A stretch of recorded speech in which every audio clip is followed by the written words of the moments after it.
Hi நண்பர்கள் அனைவருக்கும் வணக்கம். வாங்க ஞாயிற்றுக்கிழமை என்ன ஸ்பெஷல் பார்த்தீங்கன்னா, நம்ம ஊர் சங்கரா மீன் வாங்கியிருந்தோம். சங்கரா மீன் வீட்டு மசாலா போட்டு ஒரு ஃப்ரை பண்ணிட்டு தக்காளி ரசம் வச்சு முடிச்சாச்சு. ஸோ வீட்டில் சமைச்சு சாப்பிட்றதே ஒரு டேஸ்ட்டு தான்.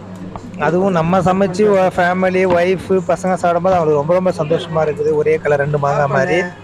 ஏன்னா வீட்டு வேலை அவங்க எதுவும் செய்ய தேவையில்ல, எல்லாமே நம்மளே பண்ணிவிடுவோம். அதனால் வந்து அவங்க லைக் பண்ணுறாங்க. ஸோ அந்த மாதிரி தான் நம்ம என்ன பண்ணுறோம்னு கேட்டிங்கன்னா, அந்த இன்றைக்கி வந்து சங்கரா மீன் எடுத்திருந்தோம். வறுக்கிற மீன் மாதிரி வாங்கியிருந்தோம்.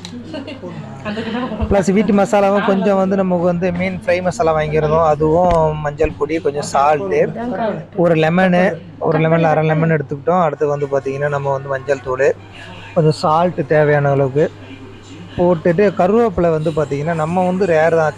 கேரளாக்காரங்க அதிகமாக கருவேப்பிலை யூஸ் பண்ணுவாங்க. ஸோ அந்த விதத்தில் நம்ம வந்து அந்த கேரளா இதில் பார்த்திங்கன்னா கருவேப்பிலை போட்டால் அது ஒரு ஸ்மெல்லாக இருக்கும். அந்த எண்ணெயில் வந்து அது வந்து ரொம்ப நல்லாயிருக்கும், டேஸ்ட்டாக இருக்கும் வச்சுக்கிங்களேன், அது ஒரு ஸ்மெல்லு.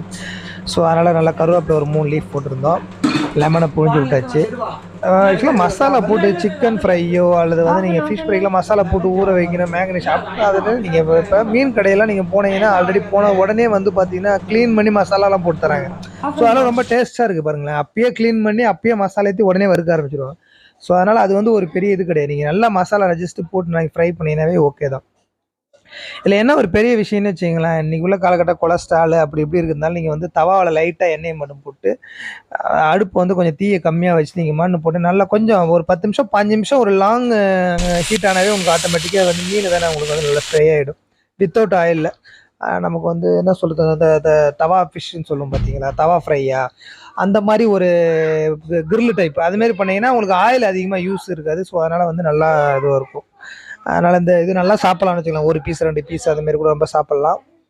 ஸோ அதனால் வந்து நீங்கள் வந்து அதுமாரி ட்ரை பண்ணுங்கள். ஆயில் அதிகமாக போடாதீங்க ஃப்ரை ஐட்டத்தில். ஸோ அந்த மாதிரி தான் நம்ம வந்து எப்பயுமே வந்து ரொம்ப ஆயிலை வந்து கம்மியாக யூஸ் பண்ணுறோம் வச்சிங்களேன். ஆயில் பண்ணிவிட்டு நம்ம வந்து ஒரு ரசம் அந்த மாதிரிலாம் சாப்பிட்டிங்கன்னா நல்லா சூப்பராக இருக்கும்.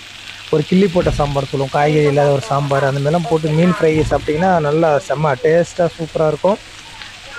ஸோ நீங்களும் அதுமாரி வந்து ட்ரை பண்ணி பாருங்கள். சங்கரா மீன்னாவே ஒரு தனி ஸ்பெஷல் தான். ஆமாம், வஞ்சிரத்துக்கு அடுத்தது ஒரு மீன் அடிச்சுக்கணும் நீங்கள் சங்கராவை சொல்லலாம். ஏன்னா எல்லாருக்குமே பிடிக்கும். அது இல்லாமல் நிறைய மீன் ஃப்ரை மீன்லாம் இருக்குது. பட் இருந்தாலும் வந்து இந்த இதுக்கு சொல்கிறோம் எப்படி இருக்குன்னு. ஸோ இது நல்லா வந்து பார்த்திங்கன்னா அடியெலாம் பிடிக்காமல் எப்படி வந்துருக்கு பாருங்கள், எந்த அளவுக்கு வந்து ரொம்ப வந்து நம்ம அரிமாக எடுத்துருக்கோம்.